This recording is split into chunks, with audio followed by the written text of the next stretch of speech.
শেখ মুজিবুর রহমান যুক্ত ফ্রন্টের MT correction মন্ত্রী ছিল। দুর্নীতির দায়ে তার মন্ত্রিত্ব হারাইছে এবং তার 2 বছর সাজা হয়েছে। আগরতলার ষড়যন্ত্র মামলা কি সত্যিই ছিল? আইয়ুব খান যে আগরতলার ষড়যন্ত্র মামলার জন্য শেখ মুজিবকে গ্রেপ্তার করেছিল, জেলে পুরেছিল, আমরা বলছিলাম এটা ষড়যন্ত্র মামলা। সেদিন 69-এ আমাদের মতো তরুণ প্রজন্ম গণ অভ্যুত্থান করেছিল, আইয়ুব খানের পতন হয়েছিল, শেখ মুজিব কারাগার থেকে মুক্ত হয়েছিলেন এবং তিনি লাহোর কনফারেন্সে যোগ দিতে পেরেছিলেন। তাহলে কি সেই ঘটনা আর এই ঘটনা কি সঠিক ছিল না? আজকে আমাদের মনে দালাল নিয়োগ করছেন হাসিনার পক্ষে বাংলাদেশকে কন্ডেম করার জন্য। এটা কি এই যুক্তিটা, এই ঘটনাটা কি আপনাদের কাছে কি প্রতীয়মান হয় জানতে চাই। দ্বিতীয় একটা জিনিস আপনারা গত কয়েকদিন খুব প্রচার চালাইছেন, 12 থেকে 15 দিন। সে প্রচারটা হলো 20 তারিখে ইউনূস সরকারের খবর আছে।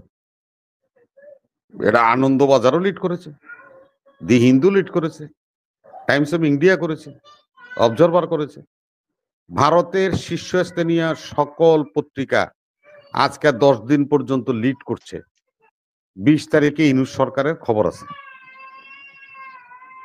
আজকে আপনাকে একটা সুসংবাদ দিয়ে দিই, আজকে 20 তারিখ, এই 20 তারিখে 12টা 1 মিনিটে থেকে বাংলাদেশের সময় 1টা 1 মিনিট পর্যন্ত বাংলাদেশে নিযুক্ত আমেরিকান রাষ্ট্রদূত জ্যাক ববেন ইউনূস সরকারের সাথে, ইউনূস আমাদের প্রধান উপদেষ্টার সাথে সাক্ষাৎ করেছেন। দীর্ঘ 1 ঘন্টা উনি আলোচনা করেছেন এবং তিনি যমুনার থেকে বেরোয় এসে সাংবাদিকদের যেই জিনিসটি তিনি বলেছেন যে আমাদের নবনির্বাচিত প্রেসিডেন্ট ট্রাম্প সাহেব বাংলাদেশের জন্য একটা বার্তা পাঠিয়েছিল, সেই বার্তাটা আমি বাংলাদেশের প্রধান উপদেষ্টার কাছে হস্তান্তর করেছি এবং আমরা আগেও এই অন্তর্বর্তী সরকারের সাথে সহযোগিতা করেছি এবং আমাদের নতুন সরকার সহযোগিতা করবে এ আশ্বস্ত করে ইউনূস সরকারকে পত্রটি আমাদের স্টেট ডিপার্টমেন্ট থেকে পাঠানো হয়েছে। অতএব আপনারা যে গত 15 দিন ধরে 20 তারিখে খেলা হবে শামীম ওসমানের মতো ভাষণ মারলেন, ওবায়দুল কাদেরের মতো খেলা হবে কইলেন, 2 খেলাই আপনারা মিস করলেন। ব্রিটিশ পার্লামেন্টও পারলেন না আমাদের বিরুদ্ধে অনাস্থা প্রস্তাব আনতে, আমাদের সরকারের বিরুদ্ধে, এবং এই ট্রাম্প সরকারের আজকের ওতের দিনও আপনারা যে ইউনূস সরকার পালায়া যাবে, যে প্রচারণা আপনাদের পত্রিকা, মিডিয়া এবং আমাদের ময়ূক বাবুরা চালাইছিল, সেটাও আজকে বুমেরাং হয়ে গেল। এই 2টা প্রমাণ এই যথেষ্ট যে ভারত সর্বক্ষণ শেখ পরিবার এবং তাদের উৎপৃষ্ট যারা খায় তাদের পক্ষে প্রয়োজনে ধুতি খুলে মাথায় বেঁধে রাস্তায় আসতেও তারা লজ্জাবোধ করবে না। এমন একটি পর্যায়ে আপনার সরকার এবং আপনার দেশের নাগরিকরা চলে গেছে। আমি বলি বাবু, সুকান্ত বাবু, সম্পর্ক কোথায় হয়? আপনাকে একটু আগে আমি বলছি, সম্পর্ক হয় জনগণ টু জনগণ, পিপলস টু পিপল।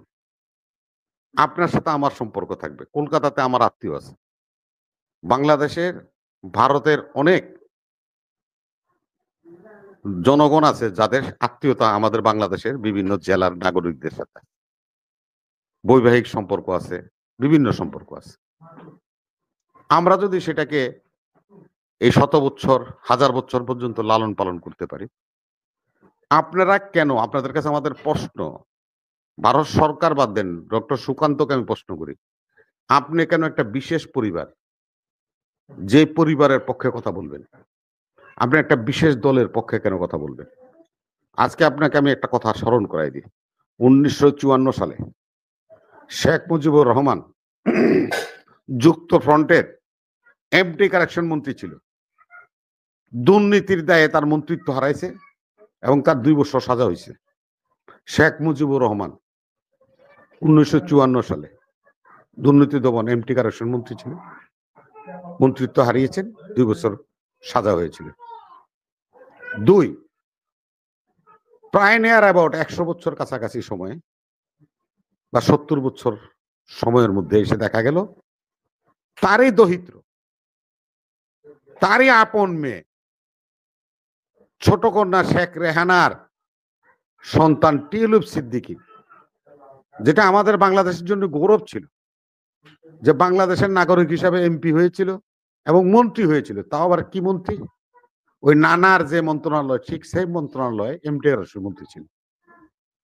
টিউলিপ সিদ্দিকীও আজকে ওই পদ থেকে বের হয়ে যেতে বাধ্য হয়েছে তার বিরুদ্ধে একটি বাড়ি কেলেঙ্কারির ঘটনার পরিপ্রেক্ষিতে। যে পরিবারটার এত বড় সাক্ষী এবং সনদ আছে, সার্টিফিকেট আছে, সেই আওয়ামী লীগ, সেই শেখ হাসিনা তার পরিবার নিয়ে ভারতবর্ষের জনগণ কথা বললে আমাদের কলিজাতে লাগে, আমাদের হৃদয়ে লাগে যে এই লোকগুলি এই সার্টিফিকেট থাকার পরেও, জ্বলন্ত জিনিস দেখার পরেও তারা ওই পরিবার, শেখ পরিবার এবং শেখ পরিবারের সাথে সংশ্লিষ্ট লোকদেরকে সহযোগিতা করে, আশ্রয় দেয়, প্রশ্রয় দেয়। তখন আমি একজন জনগণ হিসাবে আমার হৃদয়ে লাগে। আমি অনুরোধ করব আপনাদেরকে, প্রমাণ করবেন না, হাজারো প্রমাণ আমাদের কাছে আছে। মনির ভাই, তখন আপনার মনে হয় না যে ওটা বন্ধু রাষ্ট্র? যখন ব্যথা লাগে তখন মনে হয় না যে এটা একটা বন্ধু রাষ্ট্র? আমি এই কথাও বলি আপনাকে, মনে হয় রাবণের ভাইয়ের নাম ছিল বিভীষণ, এক ঘরেই তো থাকতো, এক বাড়িতেই থাকতো। আমি না হলে তাই মনে করলাম যে বিভীষণরা ওই পারে থাকে আর রাবণ এই পারে থাকে, এমনও হইতে পারে।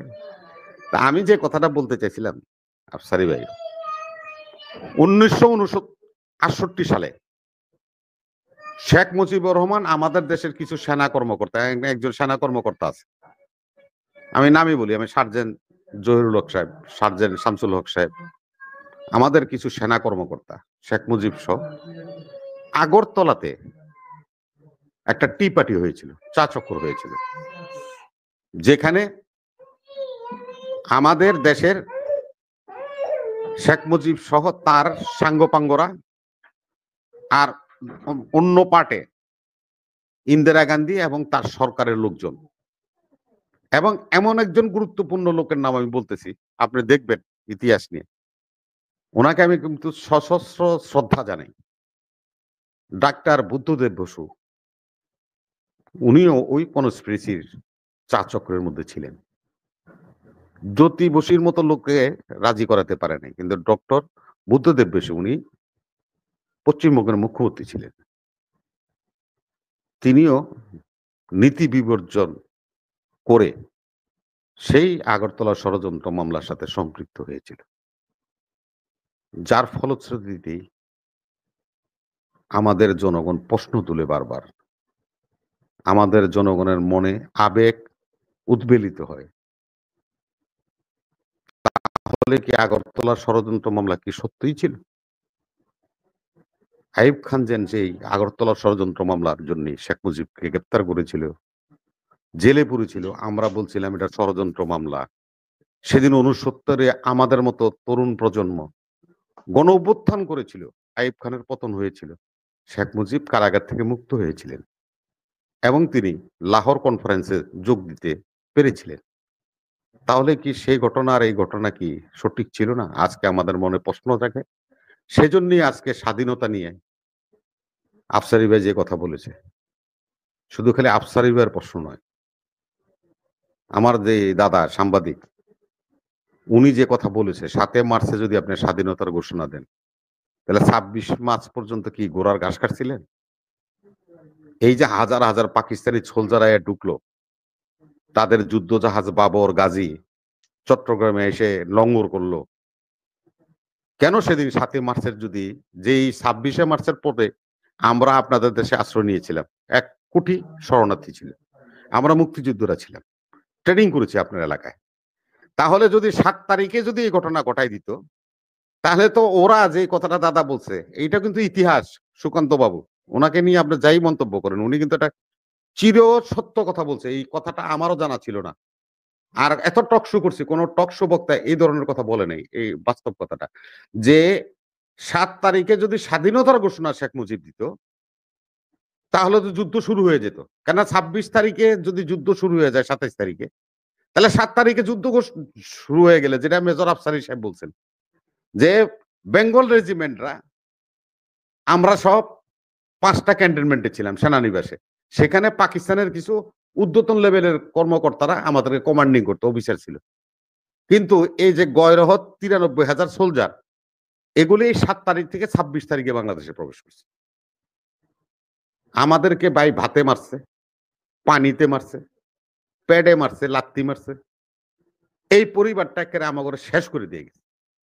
সেটা আমি অনুরোধ করব, দুর্নীতির দায়ের সার্টিফিকেট যাদের নামে আছে, ললাটে লেখা আছে, যাদের হাতের মধ্যে রক্তের দাগ আছে, দয়া করে ভারতের জনগণ তাদেরকে সমর্থন করবে না।